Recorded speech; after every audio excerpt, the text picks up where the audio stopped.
fun conversation. So. Have you got this or the drum will work? All right. I was going to look on my water line and see when my first day was. What's up, everybody? Welcome back to the JG3 podcast.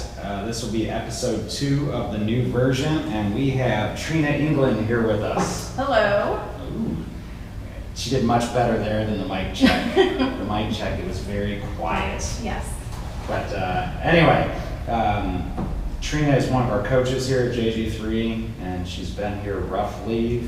This late September, early October, it'll be 3 years. Yeah, I was going to say, I know you and Morgan started together? No, she started, I think she started in November. Yeah, she said she was coming up on 3 years. Yeah. But weren't you the one that brought her Yes. into the fold? Okay. So we were kind of talking about this off air before we started. I don't really remember you starting because I swear you were a 9 a.m.er when you first started? No, or you were 7 p.m. And was I just not around? No, you were around. I don't know why I don't remember. Debbie did the first few days with us, That could be. with me. That could Like, be. the first day with me and my husband, Yeah. because my husband was invited. Yeah. So I'm like, we really need to do something because, one, I had some health issues come up, Mhm. and I knew that I had to add exercise into my, And when are you talking about your like gluten allergy or yes, is this allergies and thyroid. Okay. Did you always know you had the gluten thing No, going on, or it's you well- found out 3 years ago, or? Yes. So shortly before I started coming to the gym, I found Mhm. out, well, actually that winter before I started coming to the gym, Mhm. I went to a band booster because my son was in band, Mm-hmm. and I was treasurer, and I was sitting there and I would get up and all my joints hurt. Mm-hmm. So my first thought is, okay, autoimmune. Mm-hmm. And so it kind of went, I got all the tests, it wasn't anything. She couldn't find anything in my blood work. So it was joints, it wasn't like stomach pain? No. Because that's normally where I would go to with like, when I got diagnosed with an allergy earlier this year with my throat, it hurt when I was eating, not when I was like just going around. So you were actually feeling joint pain just... Joint pain, Wasn't it yes. after sitting for a certain amount of time? Because you mentioned band boosters. Oh. Was it like you sat for an Well, hour and you got up and then got back? No, or- it was like a few days, and then it would go away, and then it would come back, and then someone just mentioned, you should go and get a food allergy test. Mhm. Because, I looked up my symptoms, self-diagnosed. Dr. Google? Yeah, Dr. Google. Like, it could be lupus, it could be MS. I mean, it could be any of Yeah. those things because those are some of the symptoms. Mhm. And so I'm like, okay, well, I'll go to this doctor, but I had to be referred because he's also a family doctor and your insurance don't cover 2 family doctors. So I got referred, went and got my testing. They test dairy, eggs, Yeah. wheat, corn, and come to find out my seasonal allergies was really a corn allergy, period. So Yeah. that's anything I consumed. All my symptoms for allergies went away. The joint pain was probably a little bit of my thyroid. Mm-hmm. This doctor didn't just do your normal Yeah. thyroid test. He went in depth and checked everything. Okay. And it was called Thyroid 6 syndrome. Mm-hmm. Put me on a low dose like liothyronine. Mm-hmm. He's had to up it, he's backed it off. And just recently at my last thyroid appointment, he completely, the one in January, he told me to wean myself off because my numbers looked really good. Got my numbers rechecked, and he said, you're good to go, you can stay off of it. Now I want you to work off your blood pressure medicine. Nice. Which blood pressure medicine, from my experience with personal training and things like that, you get like dizzy. You can, And as you start to need it less or get in better shape, quote unquote. I used to have a client, one of my first ones ever, she would just complain of every time we're doing anything that she exerted energy, she'd be like, man, I just get so dizzy. And then she went back to the doctor, and the doctor's like, oh man, we gotta get you off this. Like, they end up cutting the medicine by like almost 150%. And she's like, you're not gonna believe that. So now it's like one of those that I kind of watch for it, where when people tell me they're on blood pressure medicine, you gotta kind of worry about that. But that's awesome. So that was kind of the start of looking for the gym, or looking for a gym? Looking just for an exercise program, like we did P90X at home. Then I'm just picturing a long Scott. time. P90X. That was a long time ago. But I would do the guy that does the hip hop. Hip hop abs or whatever? Yeah, something like yeah. You know, try all those. You order. Oh, that looks fun, and when you do it by yourself, it's not fun. You have no motivation. Well, I think for me personally, anyway, I know when I got, because I mean I've done a lot of those DVDs just to see what they're like, and once I can memorize what they're saying on the DVD, it loses its value to me, because now I'm just waiting for those punchlines or whatever. Whereas even if you're doing the same exact workout in a live setting, you're getting different personality every time you do the workout. So even though we might have done very similar Thursday workouts the last 6 months or 6 weeks or whatever, you're getting a different interaction, you're getting different class people with you, and you're getting, you know what I mean? It just switches it up enough that you're like, okay, I'm getting the benefit of consistency without the boring, like, oh, here we go. Here comes that joke about blah, blah, blah, or here comes that comment about whatever they say. So when you come, we went through the on-ramp, my husband's like, nah, I don't think it's for me. And I said, well, I'm just gonna go my 3 days and see how it is. And I'm like, I really like it. So he goes, fine, you can do the 3 days a week. Well, by that January, I think January is when I started the unlimited. That's when I really remember you, and I'm probably just gonna get kind of repetitive when Morgan's gonna be on the show here pretty soon, but that was my first real memory of you. And I mean, I remembered you beforehand, but I think that's when we first connected. It's when you and Morgan did the in-house competition. In-house I don't remember what we called it, but I remember you guys doing the first workout. And for those of you who don't know what we're talking about, we had, it was basically a 2-month competition where you tested 3 workouts the first week of January, then you came back 2 months later, and whoever had the biggest change over that 2-month period won, and then you had fastest overall over the 2, and we did it a different way. But that first week when you and Morgan, and we actually did the workout up front here. I don't remember why, but it was me judging you and Morgan up here, and I remember watching you guys just struggle with kettlebell swings. I don't remember what the other workout was. Kettlebell swings and the burpee box jump overs for me. You told me no, because I couldn't jump, but you told me you switched me to step-ups because I was struggling. And I think that was our first meaningful one-on-one interaction. I don't mean we didn't have any interactions beforehand, but that was the first time that I think you kind of looked at me like, oh, he's here to help. He's not just here to pick at me or tell me what I'm doing right or wrong. Like, I don't know why, I just had the feeling like that was that moment with both you and Morgan that it was like, oh, okay.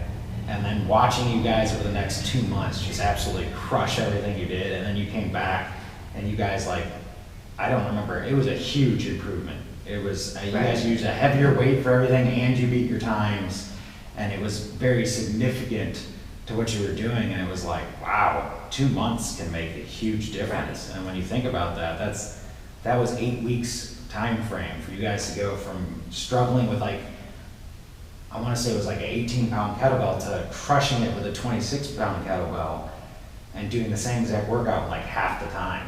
And that was my first memory of you really at the gym. And I know I was still traveling quite a bit more when you were first starting, so maybe that's why I don't remember as much of your first interactions, because I think Debbie covered a lot more of the classes than I did back then.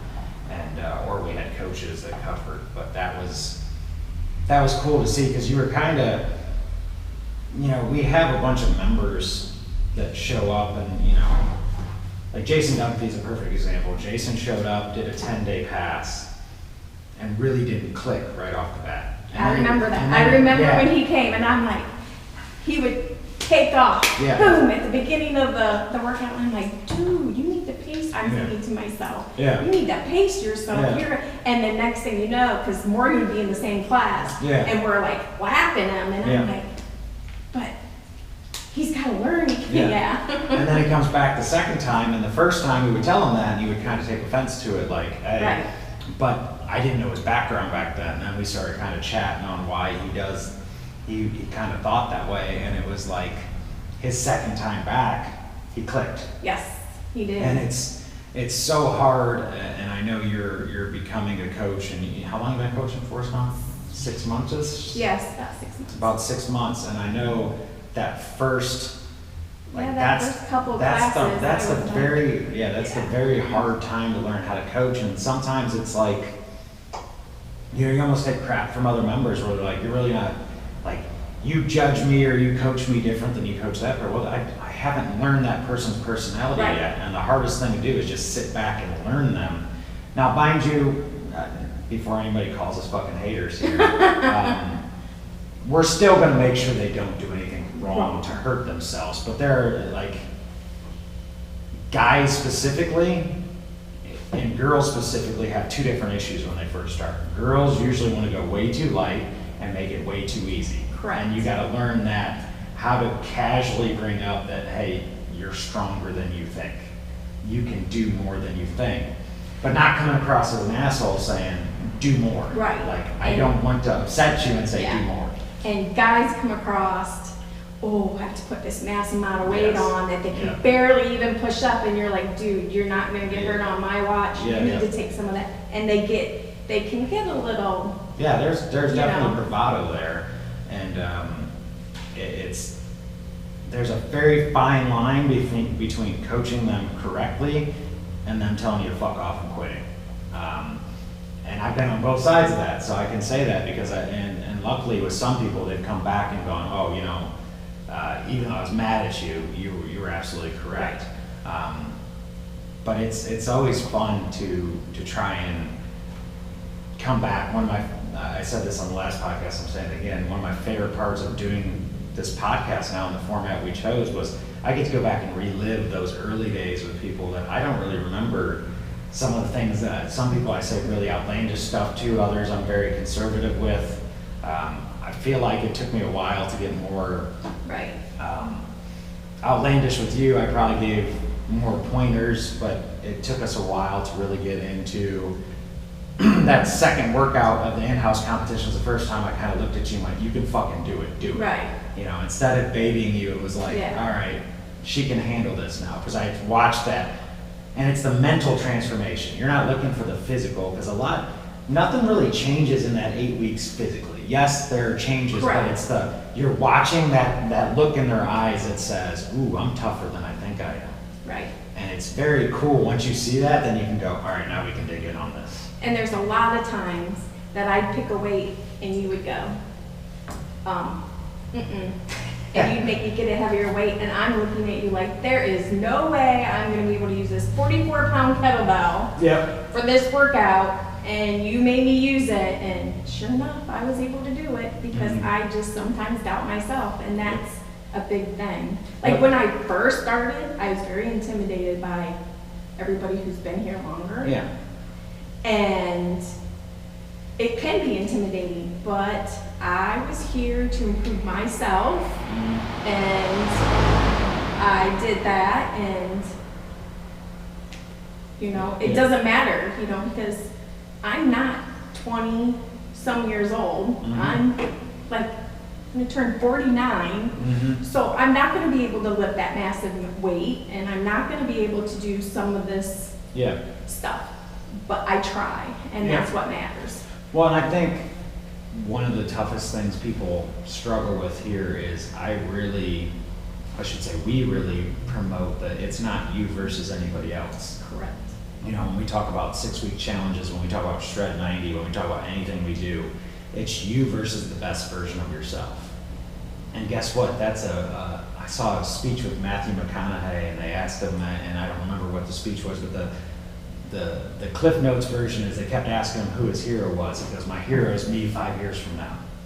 And then 5 years from now, then when they ask me who my hero is 5 years from now, because I hope in 5 years I become infinitely better of a person. And then you get there, and it's this moving target that you always are learning from your mistakes, you're always learning from your experiences, you're always learning from the people around you.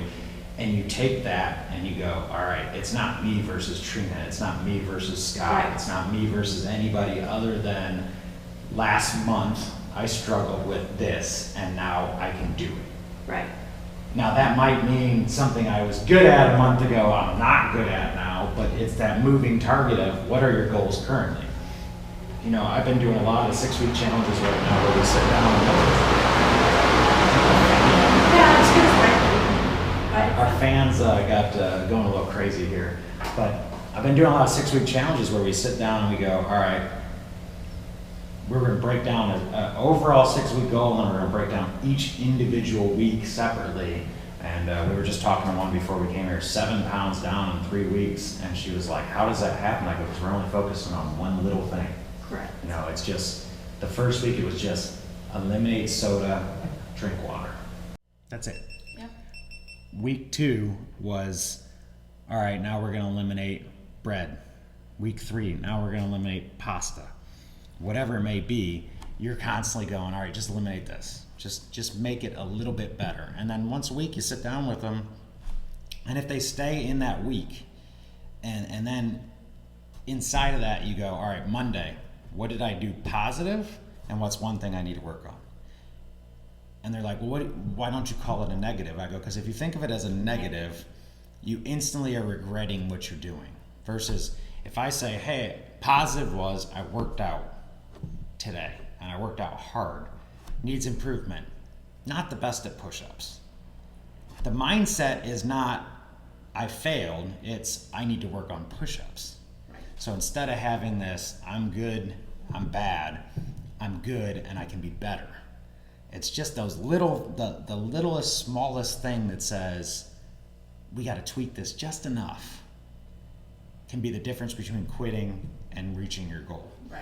And that's very difficult to teach people, because so many people will walk in the door, and you kind of mentioned earlier, you get intimidated by someone that's already been doing this for 5 years, or already been doing it. Like, say you're a new person walking and talking to you, you're about to celebrate your 3rd year anniversary, and it's, you're going to do things in 3 years that they're not going to do in 3 weeks. I mean, just in January, I was able to just get kipping pull-ups. Yeah. I can get a few strict pull-ups. Yeah.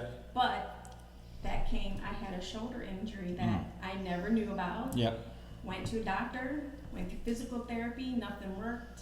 Found out that, I mean, I had a torn tendon. Wasn't it a labrum or something? Yeah, and it was torn, so they had to go in, cut it, drill a hole, you know, and fix my arm up. And every time I'd go back, I'm like, it wasn't. Most people, when they go through rehab, they go home and they don't do what the physical therapist says. So they're like, well, why is it my shoulder? And I'm like, what can I do? I need to get back. Yep. I had watched videos of people who had the same surgery saying, you know, don't go over what your doctor says, but you can still use your, and then I had other people chirp in my ear, oh, you want to take it easy? No. Yeah. Because if I take it easy, I'm not going to get it back. And they say the normal recovery is like 8 months, 8 months. Because it was in December, so they said like August I'd be 100%. And this was previous December, Yes. not this past December. Right, previous December. And I think I was almost 100% by 5th month. Yeah, I remember you doing workouts with a sling on, and I'm going, Yep. yeah, that's where. And everybody's like, well, why would you do that? Because I didn't want to lose anything else.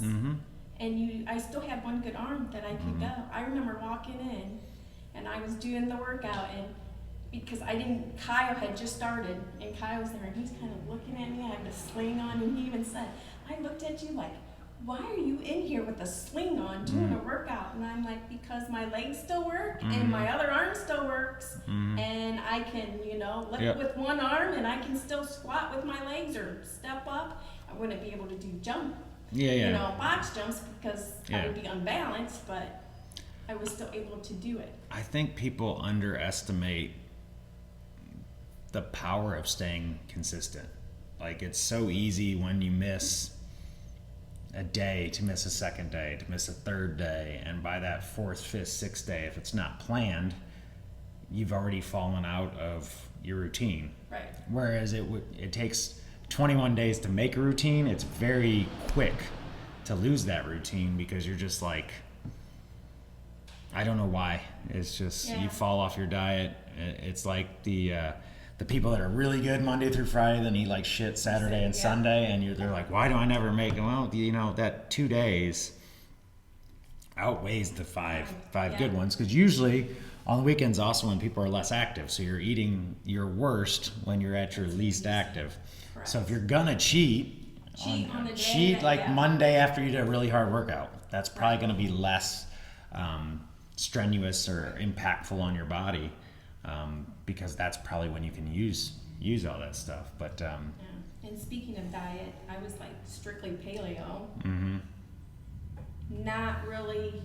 I mean, it was still healthy, but I wasn't like gaining, but I wasn't really losing. And then you did another challenge, a weight loss challenge, and I'm like, okay, well, I'm gonna try this new diet. And no, I didn't measure my food or anything. I just kind of watched more closely at what I was eating, how much I was eating. And it was amazing when you watch what you consume, or how much you consume in the proper food format, meaning real food, not processed food.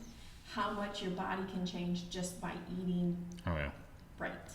I think a lot of people get the wrong impression from, Instagram, Facebook, all these quote unquote celebrity athletes, so to speak. They'll sit there and they'll see them eating pizza, and that's a very small portion of what they do. I'm gonna go unplug that fan because that's pissing me off. Correct.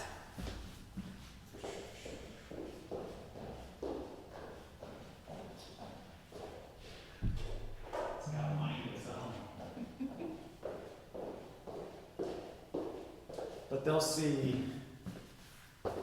people on Instagram posting all their workouts and then their food and whatnot, and I'm sitting here going, they're fucking with you. Like, a pro athlete doesn't eat like that.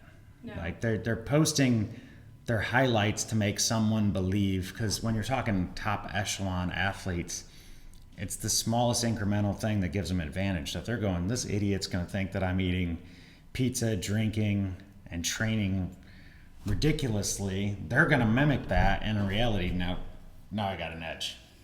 Right. That and the Instagram, Facebook, the perfect body image post, like the girls with the muscles. Well, one, they take those pictures after they have they lifted a blood. little. Yeah, they got and blood then in there. They do the little, pushing up of their muscles. And well, you know what? If I was 20-some years old, didn't have any kids, I'd have that six-pack abs. But there's a couple of them that doesn't have the six-pack abs, and that's who I look up to because, if you weren't fit before you started getting fit, you will probably, and especially if you've had kids, you'll probably never have the perfect six-pack abs. And some of these women, that's what they need to hear because they struggle, they starve themselves, or they diet to death. I had 5 kids. My last one he was huge for me. He was 8'1" when I had him, and I was huge. I'll never have that perfect. Yeah. So so me and my husband kind of joke, and I call it my power pooch. Yeah. So. I believe Camille LeBlanc Bassinet. Yes, she said it, and that's how he says, oh, you can just call it like Camille. She Yeah. goes, it's your power pooch. Yeah, and I mean, don't get me wrong. There are times they posted some pictures from the CrossFit Games this past weekend where Camille looks absolutely ripped when she's moving weight and things like that. And I'm not saying, and I'm sure you're not saying that it's impossible for everybody to get Right. that. You just have to. I'm a firm believer in progress pictures. I'm not a big believer in sharing them with everybody. Have one or two close people that monitor, and you're like, all right, here's once a month I'm taking progress pictures, some measurements, things like that. Become the best version of yourself. For some people, that means having 5 days a week exercise and eating healthy, and the 2 days doing whatever the fuck they want, because they don't care about that. They can eat what they want. They look good enough for them. More power to you. That's awesome. For others, they go a bit more on the obsessive side, and they have to have that six-pack or they're failing. The key is defining your own success. Right. You know what I mean? So and your success is a lot different than mine. Like, I'm able to, probably one of my biggest flaws, if you ask myself or Debbie, would be I'm always trying to find the next big challenge. So it's like, I'll do Mission 24. Right. And then I'm like, what's next? Ironman 70.3 kind of dropped in my lap with Joe, but it's like, I'm always looking for, how do I challenge myself physically?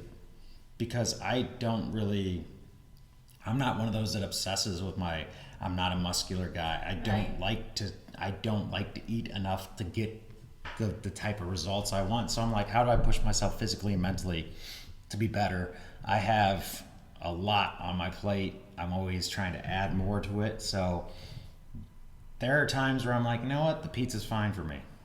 I love pizza. It's good. Do I have a trade-off? Do I have my moments where I'm working my ass off and I look over and see someone that works just as hard as I do, having a much better physique or whatever? I'm like, that's my bad. Right. But owning that shit yourself and not going, well, that person just has good genetics. No, that person has a different priority than I do. Right. I'm okay with that. But I think so many of us struggle with, well, I want to look like this. Yes. Here's a picture of Kelsey Kyle. This is what I want to look like. Okay, here's what Kelsey Kyle does every day. Do you want to do that? No. You're probably not going to look like Kelsey Kyle. Training Yeah. 24/7, you know. Yeah, that is their job. She has a sponsor, that Kettlebell Kitchen, that provides her meals for her. She's very diligent with that. She's a professional athlete. That's not to take away to say it's easy for her. Right. By no means am I saying it's easy for her. Her goals are different than ours. Right. So if you want to look like Kelsey Kyle, your goals better match up to hers. And even in saying that, in a perfect world, two people do not look identical. Nope. You will have, say, you and Morgan can have the exact same goal. You're a couple of years apart, and you guys will attack it two different ways, so you're not going to look the same. Right. Genetics does play a factor in there. I'm not saying that doesn't mean either of you can't get lean or things like that, but God made everybody different for a reason. Correct. So there's going to be different body types and images and things like that. So I would love if we stopped caring about what somebody else looks like and just worried about ourselves. Right. I'm a firm believer, and yes, I use Instagram. Yes, I use Facebook. Yes, I promote a lot of stuff on there. But I don't look at Rich Froning and go, that's how I should look like. Correct. You know, that it's just not going to happen. Even when you posted mine from, Yeah. you know, I'm happy with that. Mm-hmm. If I'm better than I was yesterday, Right. I'm happy. Yep. Or if I can point out to why I'm not. Or my husband will say, yeah, I still complain with my husband. Yeah. But, you know, Mhm. I just wish I could get, but you know what? I have to be proud of my pooch. Yeah. Because I have 5 kids to show for it, so I earned it. Well, I think if you ask, like, say you're Debbie, you're talking, and she's talking about her C-section scar, and she hates it, and I'm sitting there going, you look at that as you hate it. I look at that's where my fucking kids came from. Right. So you may hate everything about that scar and everything about what it represents to your body. I look at that as nothing but positive because Trent and Skyland, that's where they came from. Yeah. So to me, that is the ultimate, like, and I'm sure Scott feels the same way. It's like, that's the ultimate thing you can do in this world. Right. Like, I do a lot of shit, but I still have not found one thing that I can do that makes me more proud of having kids. Like, that's just, that's just what you should do. Like, I couldn't imagine not having kids and not being, and worrying about something so superficial. Like, I'm not saying that's bad to have those goals by any means. Right. It's just, for me personally, my kids are really busy. Me and Debbie are really busy. There are times I'm like, you know what? I'm a pretty lean guy. I don't look very muscular. I don't look like I work out as much. If you look at pictures from me 5 years ago from now, there is a big change. I'm happy with that. Right.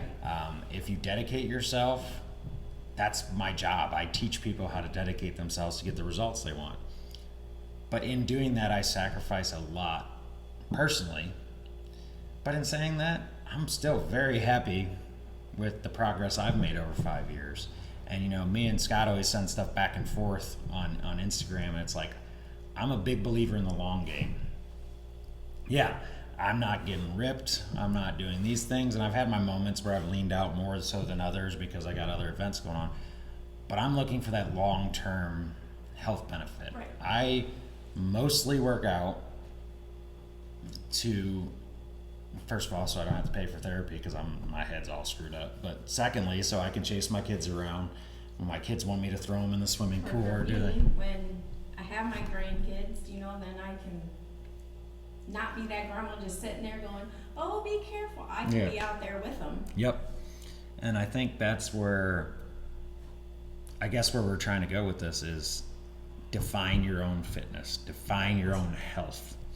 Yes, there are things that are unhealthy. There's a reason there's, you know, I don't really talk about BMI because that's bullshit because I'm overweight according to BMI. I'm close. But I'm more big on, you know, if you have a 34-inch waist and they tell you you're overweight, probably bullshit. Well, my doctor had said, don't pay attention to your BMI, especially if You're someone lifting. like me, Yeah. I'm lifting because your muscles weigh more than... Yeah, more than fat. Yeah. Exactly. So as long as your clothes still fit or are loose Yeah. and you're not fitting into your clothes anymore, Mm-hmm. you know, that's when you need to worry, is when you're not fitting into those clothes because then you're gaining that weight. Yep. But if you're able to define your own health, which means I'm doing something better than I was the day before, and it gets harder the longer you've been doing this, it's harder to maintain or have that. But if you're bettering yourself on a month in, month out basis, week in, week out basis, day in, day out basis, stop comparing it to other people, because if you're better than who you were yesterday, you've already fucking won. Right.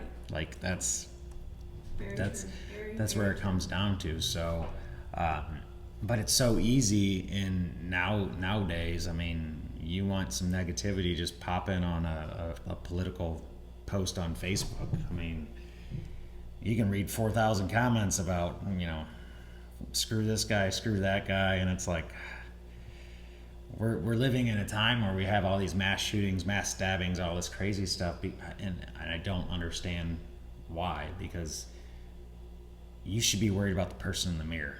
Right. Like that's the only thing that should matter.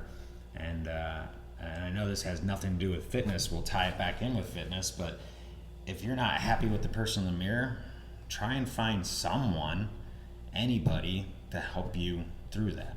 It could be you're legit depressed and you need to get to a therapist. It could be reach out to a friend that just makes you smile. It could be you need to add some exercise or some structure to your life.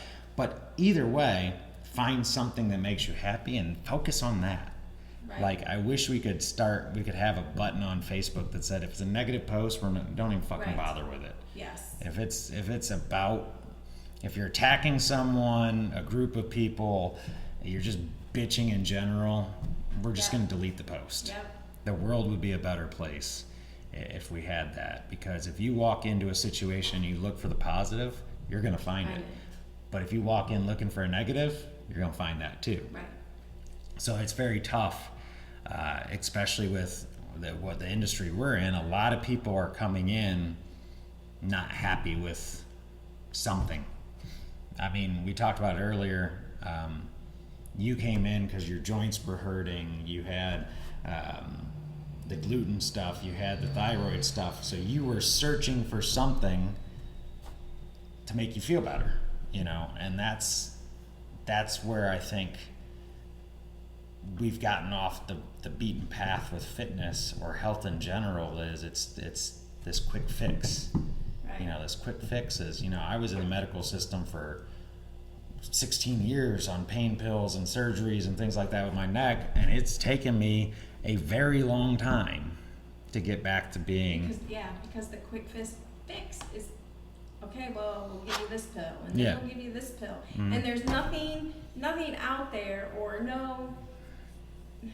very few doctors out there saying, here, why don't you really do this, and then keep on. But the person has to want to do it themselves too. Don't get me wrong. Yep. But if you're just, then they take the medicine, and then they get another symptom, and then they prescribe them another medicine to take care of that. So then you're just living, and because it's a quick fix, just like these diet fads. Now I say, like, I'm on a certain, it's a very positive diet. It's not a pill. It's not a shake. It's not a, Well, they shouldn't miracle. even call it diet. You're following a meal plan. Right. Like, that's not necessarily a take this shake 2 times a day, and Right. you're not allowed to eat after, X PM, and you're not allowed to have this or that. Or put this powder in your Yeah. drink, and it's going to eat all your fat. Yeah. Those are fads. When you follow a meal plan, that's giving you the nutrition that you need to, and It's like, I think, Hello. are you still on RP? yes. So RP, for those of you that, what she's talking about is they give you a list of foods that are approved. Right. So they're telling you you can eat lean meats, fish, here are the good carbs we want you to eat. Here are the, the approved foods, and then here are the quantities, values yes. of proteins, fats, and carbs that these make up. And we want you to eat this quantity for this meal, Right. this quantity for this meal. And they actually lay out, I want you to eat at 5 a.m., 7 a.m., and they actually lay out the timing for you. That's what we mean when we're talking about meal plan. Plans. Like, that's real whole food teaching you how to actually implement it. Right. Versus a fad is, more wake up, shake your bottle 4 times, drink this replacement number 1, drink this replacement number 2, and then if you're super hungry, eat 3 cashews at the end of the day or some shit like that. Like, that's something, and when I say the term fad, that's something that's going to fade away because it's not sustainable. Right. You might get some great results from it for I 2-3 won't name the weeks. company, but I did do the shake thing, the meal, Yeah. and part of that, I think, set off all my problems. Could be. And if you don't really research and say, hey, oh, my friend just lost all this weight using shake here in one meal, and you're thinking, okay, well, I'm going to try it, and it's not working really, and then all of a sudden you feel like crap, and then you just say, well, I just found out I'm allergic, and you look at the ingredients, and it's a bunch of fillers, and it's like, oh, why did I didn't research this better? A wise person once told me, shop on the outsides of the grocery store. Top and bottom. Don't buy more shit without a label. Right. A green pepper doesn't have a fucking nutrition fact because it's just a green pepper. A baked potato, or a potato before you bake it, just says russet potato. A sweet potato just says sweet potato. Tomatoes just say tomato, Or if you're going to buy them processed foods, I was also told, look and try to eat something that's 3 ingredients or less. So we'll take potato chips. Yeah. If it's not potato, oil, and salt, then you shouldn't be eating it because it's got a bunch of crap in there that's not good for your body. Yeah.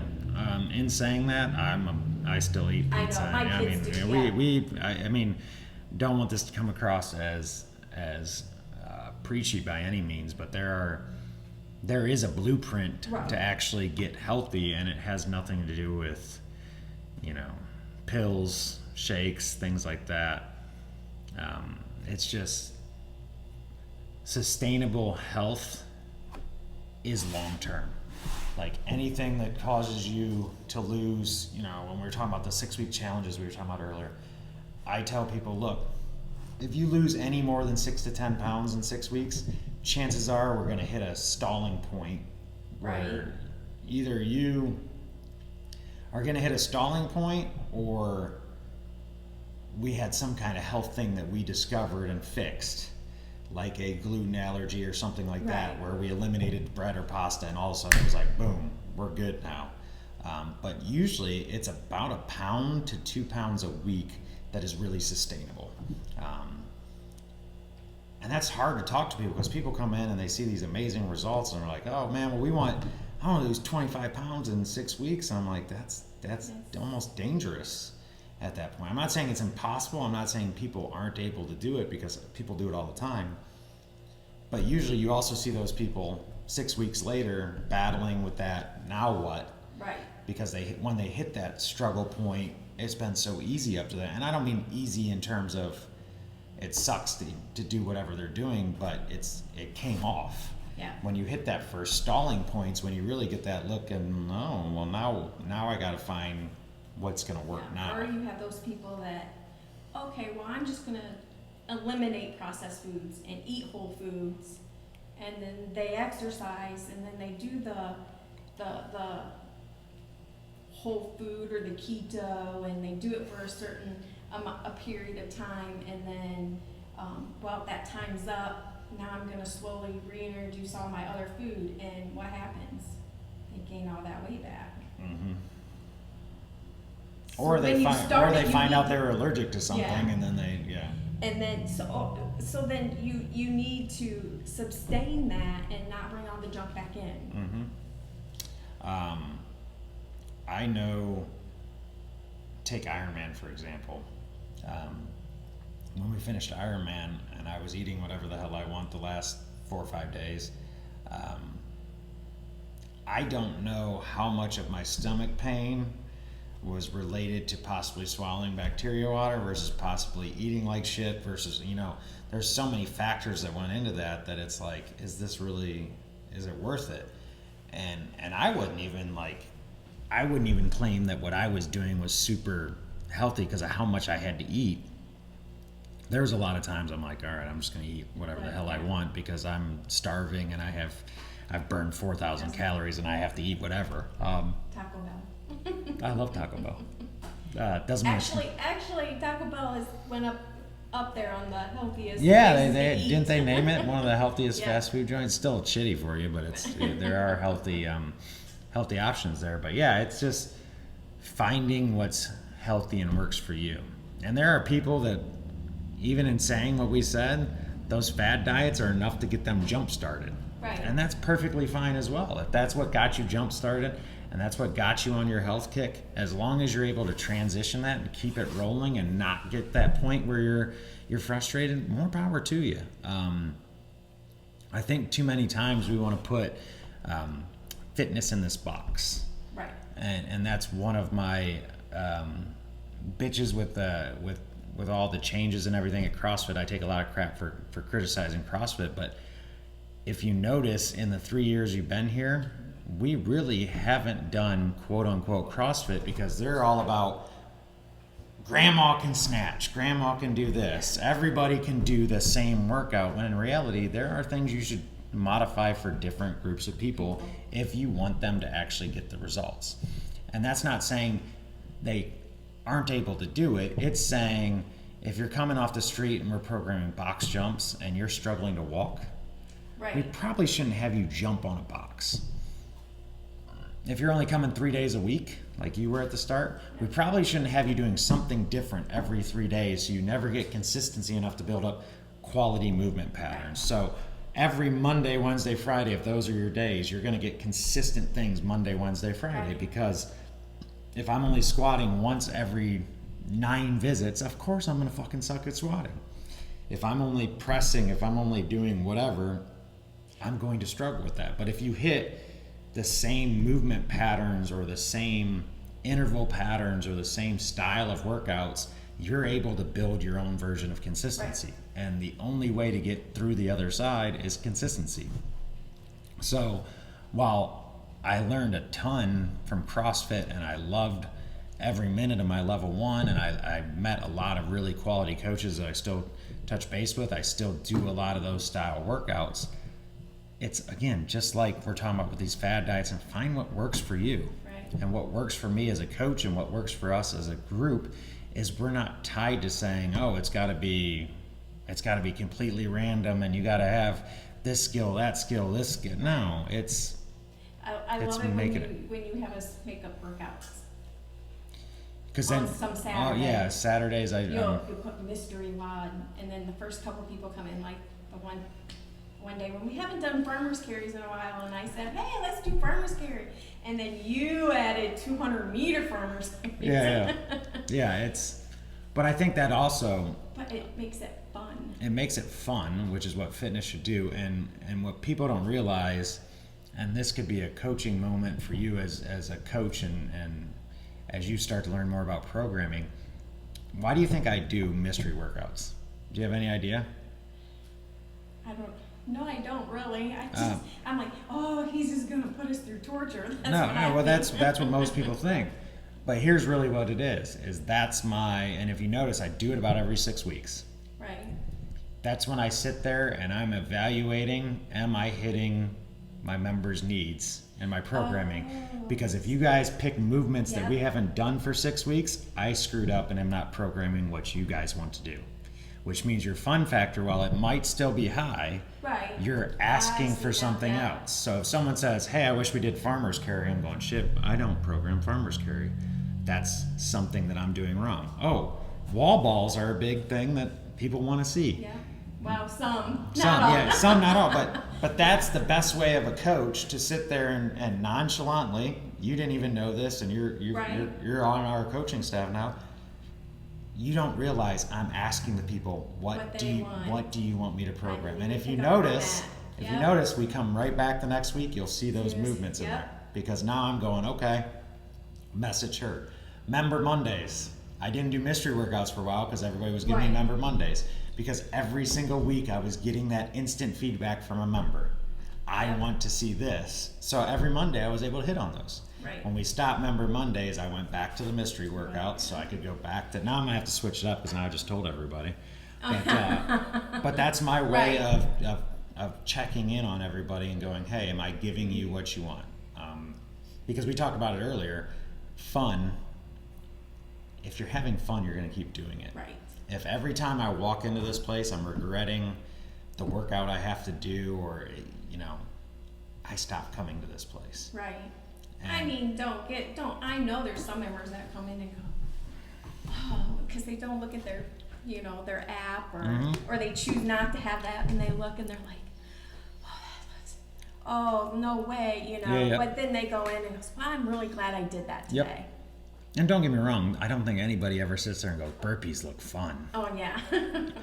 But if I'm giving you enough throughout the Right. week that's fun, you let the burpees slide. Right. You know Yeah. what I mean? So it's That is I mean, God's worst. yeah, programming's one of those things that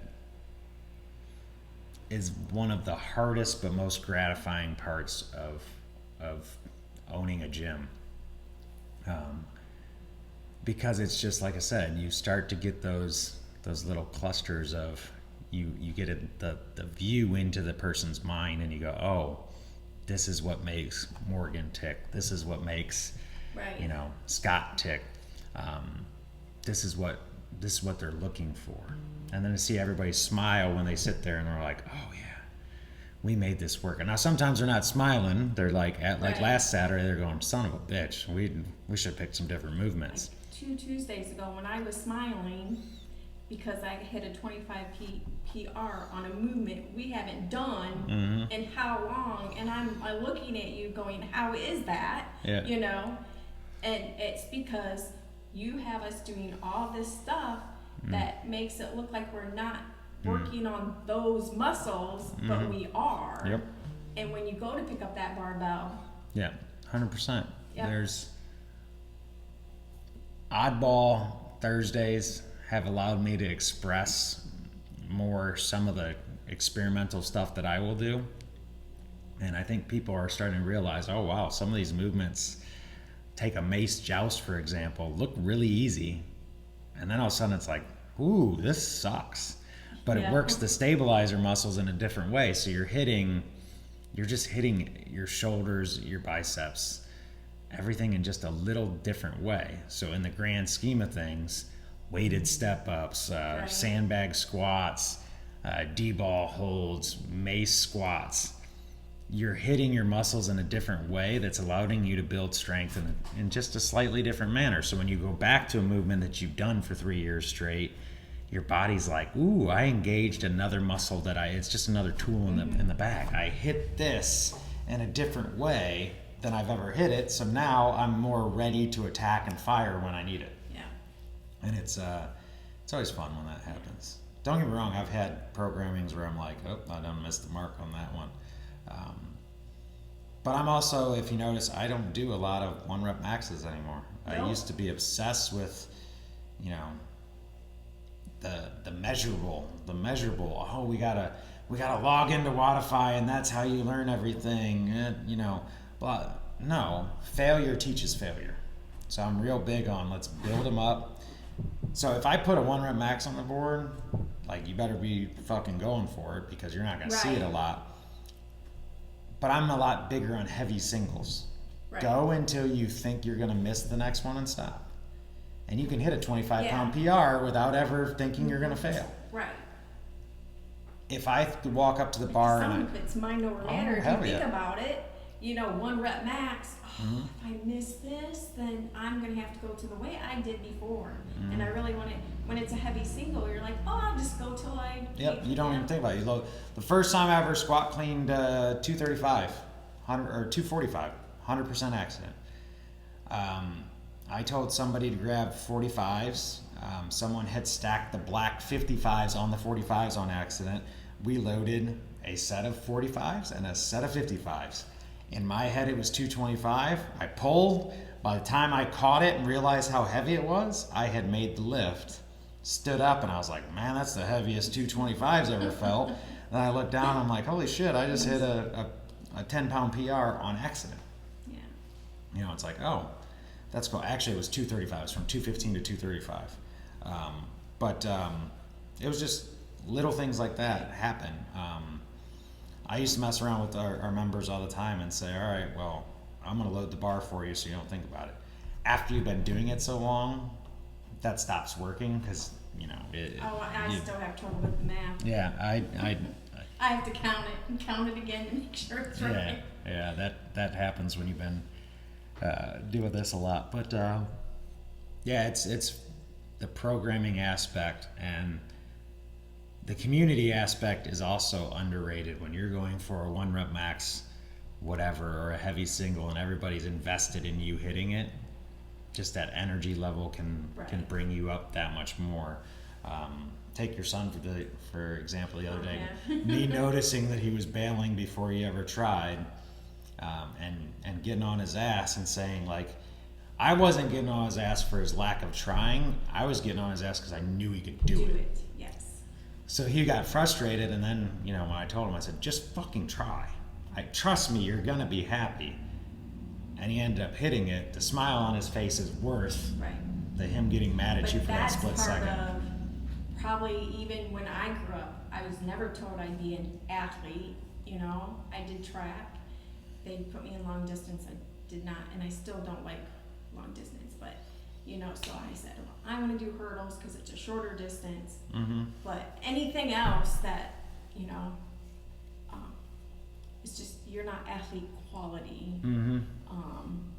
So you have that down, and then you have a kid who is a very a good athlete, and other people has said, your son is so good at what he does, and then he gets on a basketball team and they don't utilize him the way they could. And when they do utilize him and he does very good on the court, then it's the top favorites that go back out on that court.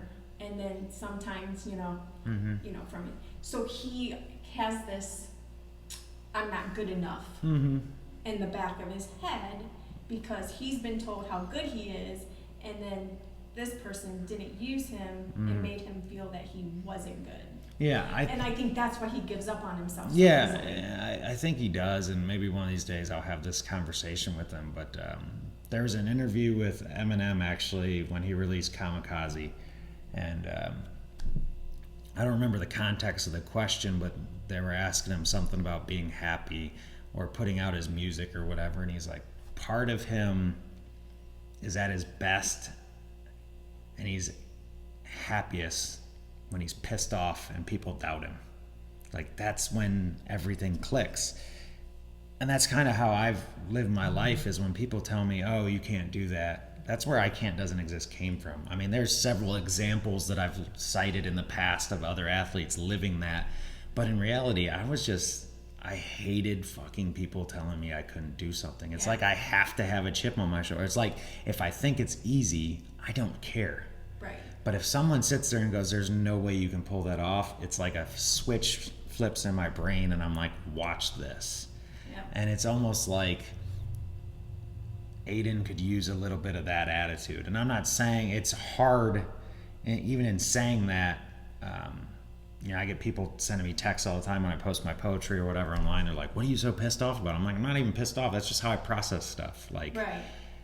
It's just how I keep at the top of my game, right, quote unquote, because it's like I'm at my best when people doubt me. Whether it's at work when my boss goes, oh, this probably isn't going to, like, something about me likes to be doubted.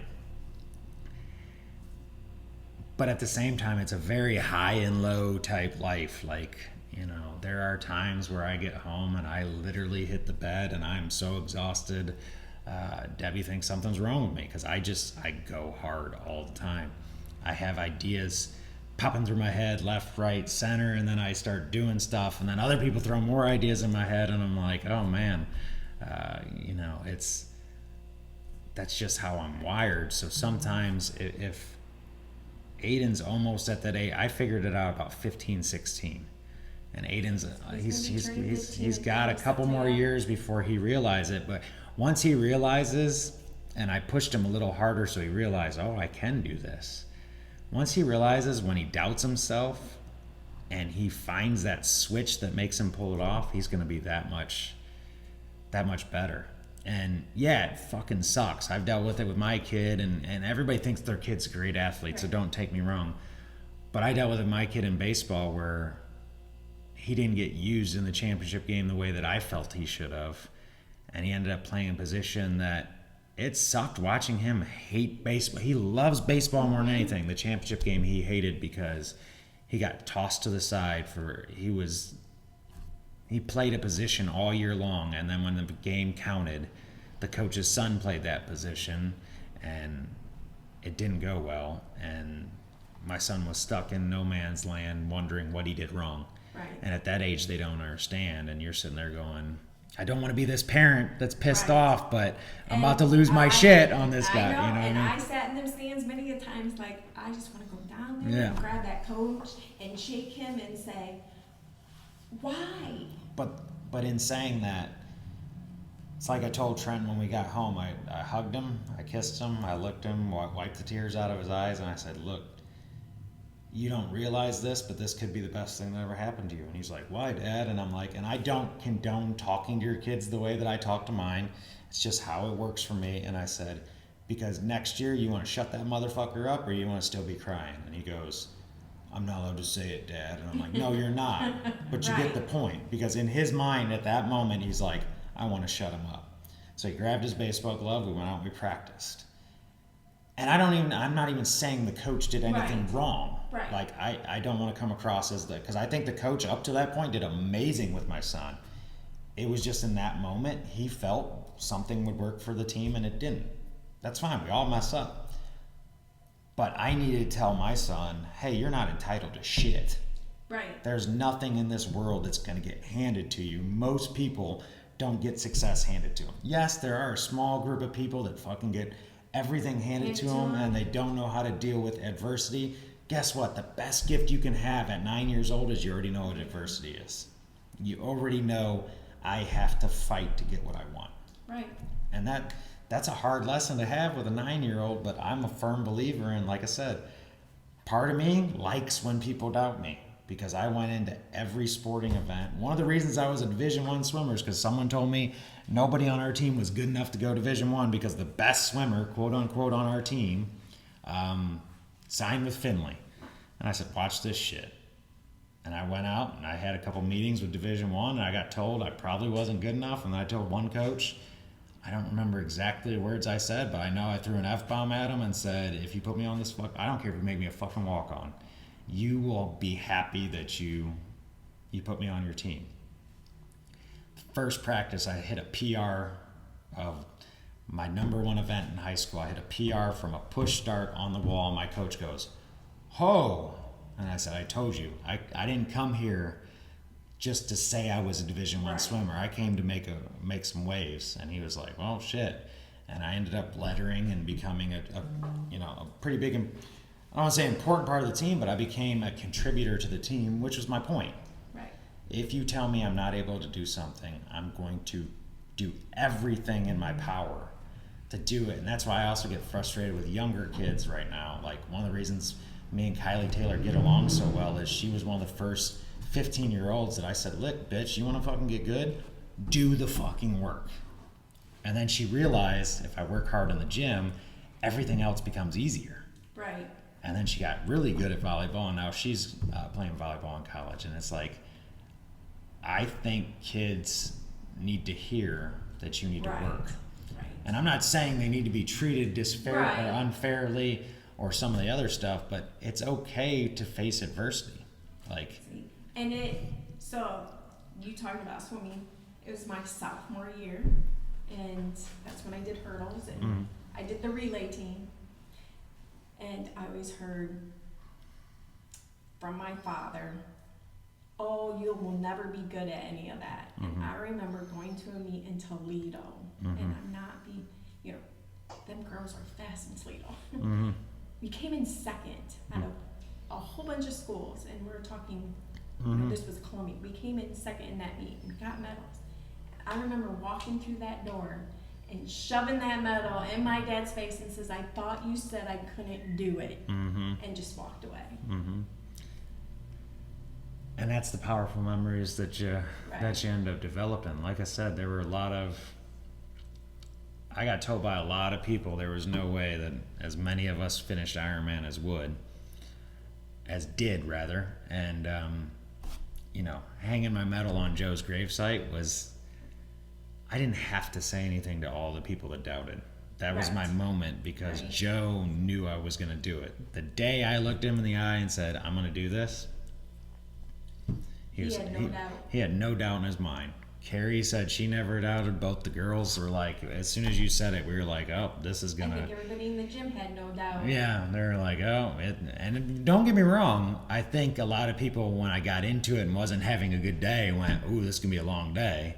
Right. But I don't think anybody really questioned if I was gonna keep fighting through. It was just, ooh, this is gonna be a little harder than he had mentioned or had thought. But that's just. I think if you want something bad enough, you'll immerse yourself 100% in it. And I think that's what's tough about being as busy and spread thin as I am. Like, I loved the process of Ironman. I hated the time. Yeah. Because it took away from some of my other projects. And then it's like, I love running a gym. I sometimes forget how hard the back end stuff is, the recruiting, the getting people in the door, the things like this. I love doing these podcasts because, like, right now there's conversation me and you are having right now we've never had, which is awesome. and it builds that. We now have even more mutual respect, and we're going to know a little bit more about each other. But it's so important to have, like, these little devices are amazing, because I have my schedule laid out where it's like, this is what you're doing the next hour, get it done, or it's not happening because I'm that busy. And sometimes I think people are like, oh man, you work too hard, you do this, you know, how do you do that? I don't consider 90% of what I do isn't work. If it was work, I would just stop doing it. You know, like, don't get me wrong, I have a day job that there are times it's work, but the day I walk into the gym and feel like it's work consistently, there are days I show up and I'm like, man, this is, I'm tired, I don't really. But then again, I walk in and I see the people and it's like, this is why I do it. You know, and usually those days where I walk in feeling that way, I have the person come up to me and say, I lost 7 pounds in 3 weeks. I finally feel like I can accomplish it. And what's awesome to me is they wanna like put this, you did it, you helped me get there. Oh, I do that. I've done it. And you're like, no. And I'm like, I didn't fucking do anything for you. Like, I gave you the outlet where you felt safe to do it.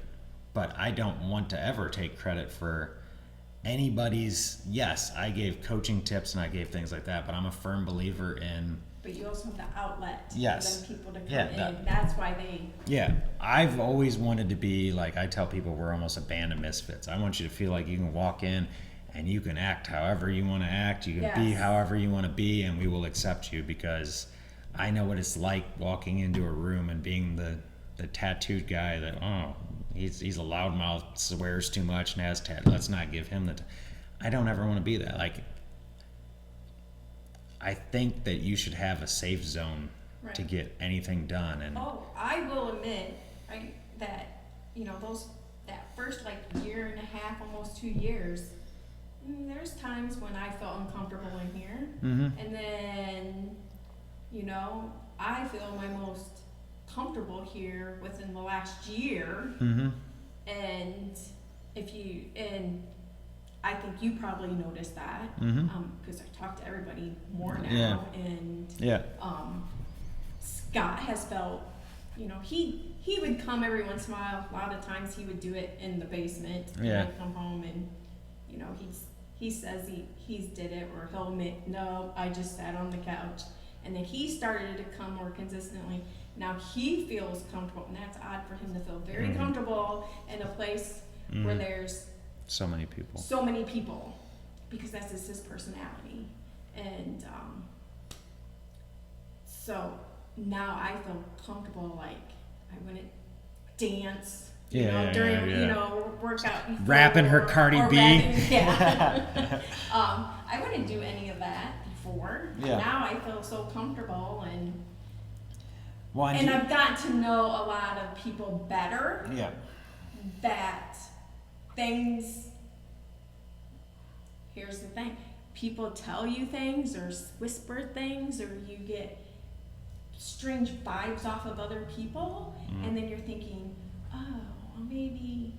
But wait. Oh, back to Trina. You have to learn to get to know us, because I'm sure that there's probably people who were afraid to talk to me. You know, because even my husband will say, you have that look where people, you know, the angry bitch face. Yes. I said angry, not resting, too. Angry bitch face. And he goes, that's why you and Debbie get along so well. I think, and I could be wrong on this, it might have been slightly before that, but when we all went on vacation together with Joe and the family, I think, at least with Scott, I know that's when he started to look at me different, because he kind of, the one day we were in the hotel doing something, he's like, you're the same guy, whether you're coaching, whether you're hanging out. He goes, I don't see any difference in you when it's just our three families doing something together for the Pembertons, so that, you know, we could go to CrossFit Krypton for Joe, versus I'm here and I'm quote unquote the boss. He's like, you literally acted the same there versus here. And that, I don't think Scott realizes how big of a compliment that was to me, and how serious I took that, because I'm a firm believer in, you know, there were some coaches in the past here and some coaches that I've dealt with other places that have that, I have the title, so fucking respect me. Right. And I hate that because I'm more of a, Scott used to tell me, and I think you did as well, I still to this day, we've owned this gym for we're in our 5th year.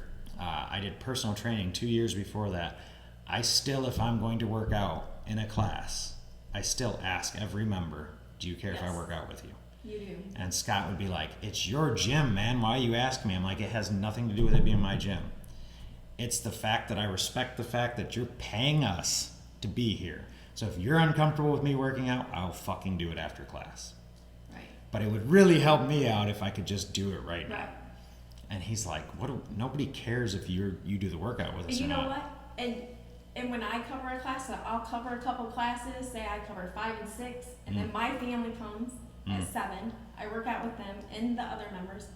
And to me personally, as long as you're paying attention and it's something that you know that they're not going to hurt themselves with, but as long as you're paying attention to them and making sure they're doing things properly and not hurting themselves, they don't mind. I think they respect you more because they're like, oh, this dude just programs and he doesn't even do his own workouts. If you're doing the workout with them, I think the members enjoy that more because you're doing it right there with them and you're still encouraging them. Yep, I know Nate and MJ yesterday were like, oh shit, you really are gonna do the workout? I'm like, y'all haven't seen the real me yet. You saw Iron Man training Jay where I had to go do all this other stuff and now I'm gonna get back into the flow of things. And then they're like MJ's like, you're yelling at me not to yawn while you're on the bike, and I'm like, that's because you were yawning and weren't doing what you're supposed to do. Like I needed to, you know. And it wasn't to pick on her, it was to say I'm still paying attention, even though you might think I'm dying, I'm still paying attention to what you're doing. And it's little things like that. And I had a mentor that told me the hardest thing in the world to do is lead from the middle. It's real easy to stand up and use your authority and say, well, I own this bitch, do it this way. It's a lot harder to lead by example and say, this is how I want it to go, but I'm not going to say this is how I want it to go. I'm going to just do it and see who wants to do it with me. So I took care of concessions during upward basketball. Mm-hmm. And I had volunteers and they're like, oh no, you don't have to help. I said, I lead by example. Mm-hmm. Even though I'm in charge, if I'm not willing to do what I'm asking you to do, then what does that say about me? Mm-hmm. Because I don't want to be that boss and say, oh, well, you do this and you do that. And, you know, I'm going to do it with you because that's how people learn how to be a good leader, is if the leader is helping them lead. Yeah, I think very early on, me and Angie were talking about this on the last podcast. I didn't want people to see me work out. I was the owner, and I kind of kept that, wrongfully, I kept that aura about me that, oh, well, he's the boss, and, you know.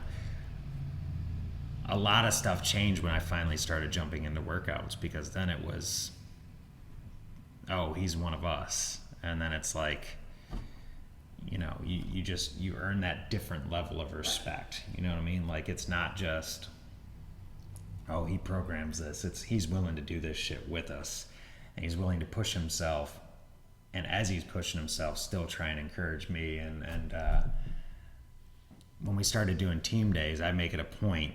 I've teamed with, I mean, we got some new members now that I haven't yet, but I've teamed with almost every person in this gym. And you get into these moments where, like, you know, take me and Corey Lunsford, for example. I team with him and he's like, oh, it's fucking on now. And I'm like, please don't say that. I really didn't want to work that hard today. And he's like, no. He's like, you're working out with me and we're going after. And I'm like, shit, here we go. Or team days when you sit there and you're like, hey, Trina, Carrie's your partner. And I'm like, oh, she's going to kill me. And I find out, okay, well, she just is going to push me harder. And I can mostly keep up with her, you know, except for running. But, it's, you know, anything in the gym, I can pretty much keep up with her. I'll just be 10 times more out of breath. But, you know. it's a powerful thing when you share something like that with somebody, and like I said, there's this instant respect of, I tried to push them to the point of breaking and they didn't break. And even though there might be a disparity there on fitness level or things like that, you respect that person went through it, because I don't care how fit you think someone is, even if I'm smiling and laughing, I'm out of breath too. I'm just not letting you know how out of breath I am. But that's what I love about this place, is there's so many different personalities and there's so many different people you can run into, and you can learn so much from every single person in here. And you don't have to have that, I'm telling you how to do it type. You can just say, hey, we're going to joke around, we're going to have fun, but 3, 2, 1, go. We're going to get serious. We're going to serious, and then we're going to high five everybody at the end. And we're going to laugh about how dumb something happened, or, someone hit themselves in the face with a wall ball, someone did something dumb, someone got their first whatever. And, it's awesome to have that rapport with people, and just still be able to have a text message group as big as we have, all encouraging people. And whenever I put new people in there and say, hey, welcome to the fam, how many people send messages going, oh my gosh, welcome, or hey, we remember our first week, don't get discouraged, or things like that. And how early on it was very frustrating when I would walk around and high five everybody, no one would follow. It was like, all right, just trust the process. At some point people are going to. And now it's like the new people, they don't even make it out their first day, they're going around high fiving everybody because they just know everybody else is doing it. So it's cool that we've already built that environment to where I get told how awesome the high fives are even when I'm not here. And that's like good. When you sit there and you're like, okay, we've reached that other side, and we've kind of hit a point here recently where that energy and everything has been back through the roof. I think nobody would really admit how much losing Joe affected me personally. I got really, I don't want to say I got sidetracked, but I wasn't processing it as well as I probably could have. And I just always felt like my energy was really down when we came here. And I'm finally starting to find that back. And, we've had some pretty big classes again lately. Quick Fit's been banging, the back's been banging, and we've been having a lot more fun. And I think I'm excited for what's to come, and I'm really excited to continue this podcast with all the various members, because I think you're going to get a different experience each time. Right. Because like what Angie and I talked about, 100% different than what me and you were talking about. And even in saying that, we didn't even scratch the surface of your true experience here. Right. Like we just had a conversation about, whatever we've been talking about the last hour, 17, but a lot of it wasn't actual experiences. No. It was just what you've learned. What I've learned. And you can get into, like, we didn't even cover the fact that you went and got your CrossFit L1 and some of these other things. So we're going to have to bring you back on to do that, because we're already an hour and 20 minutes into this thing. Scott warned you I like to talk, but I think you talked a lot too. I talk all the time. I could. Debbie tells me I could talk to the wall. And me and the wall had a conversation about it, and we think she's full of shit. Okay? Wall agreed with me. I can talk to. No, it's I just get excited about talking about this stuff, because it's really, you don't do this I'm not the one who said, oh, I want to get my CrossFit. Yeah. Who was the one? My husband says, I think you should, because I think you would be good at it. Yeah. And I think as you get longer into this, and I think that's really the benchmark, is it's real easy to be passionate that first year. Yeah.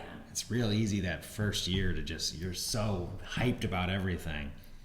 I'm about to, September will be the start of my 8th year of coaching. And I still feel like I have the same passion.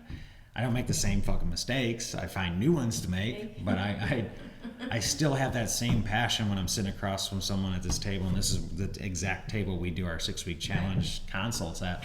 I still get the same butterflies of working with new people. I still have the same wants and hopes for them, and I still have that same belief that we can do anything together. And you know, it's hard to describe to someone that hasn't had that feeling. Like I got some people, I got a coworker actually that's like, why do you still do this?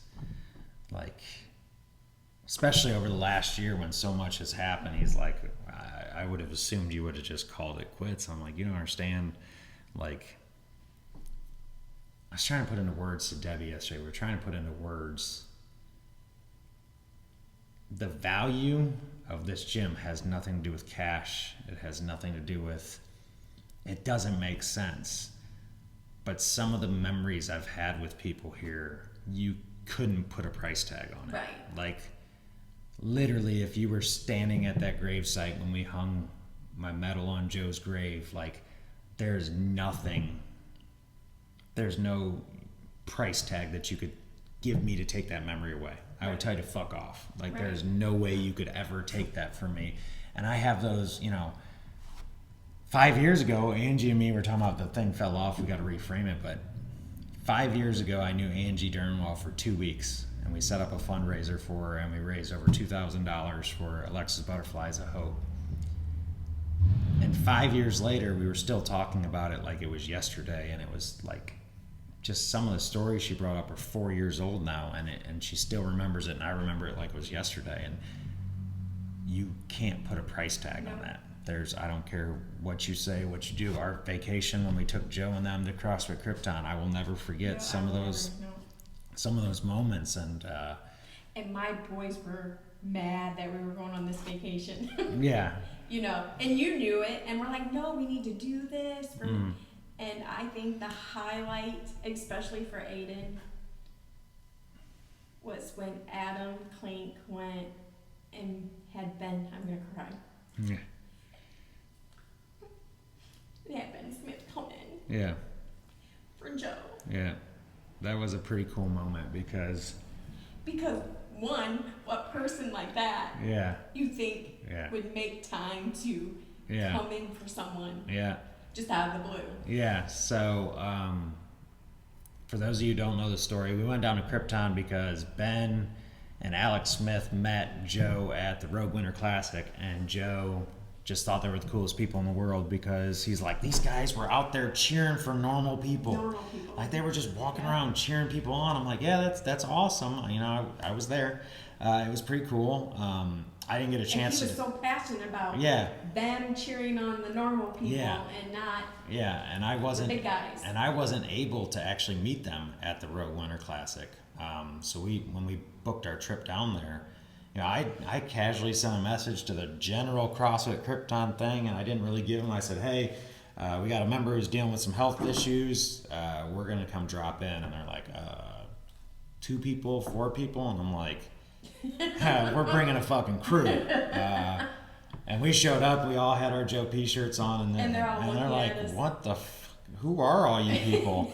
and it became kind of like Adam wasn't even supposed to be in the class. If you remember, he was there doing some competitor stuff with somebody else, and he walked over to me at one point, and he's like, "What's up with the shirts?"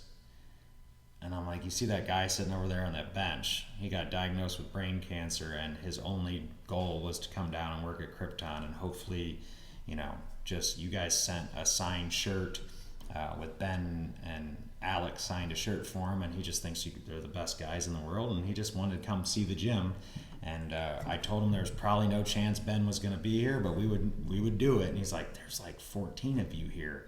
And I'm like, yeah. We come in style. I said, we're coming. And he actually stopped his workout. In the middle of his workout, went over and sat with Joe.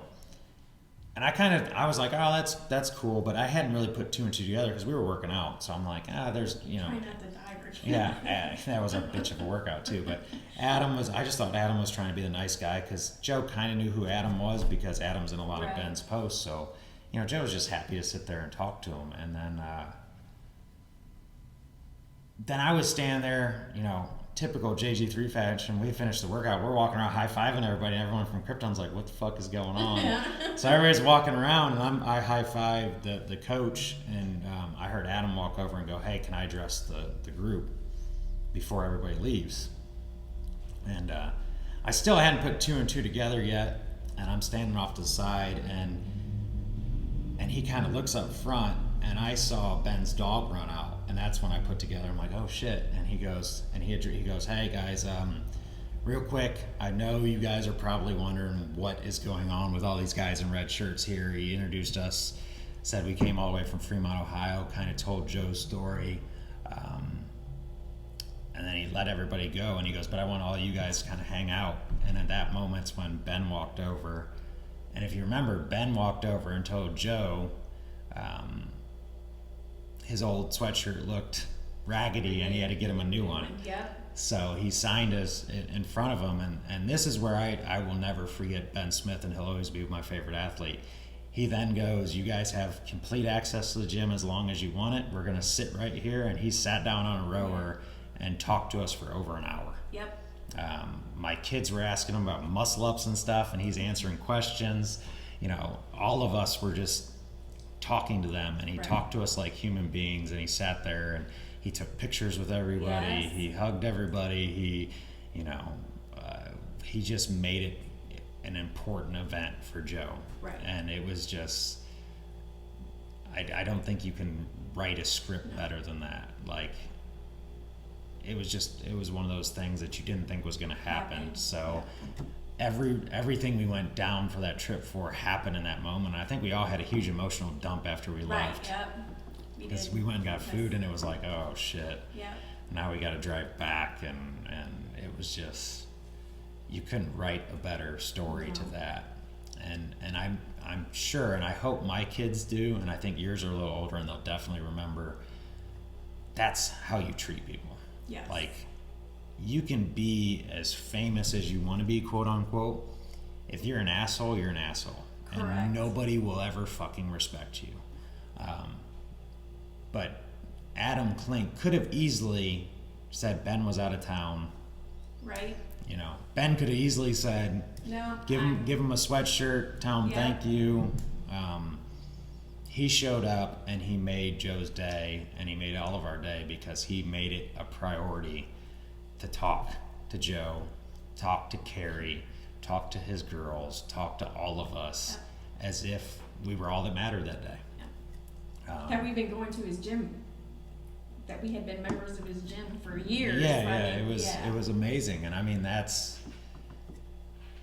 really the first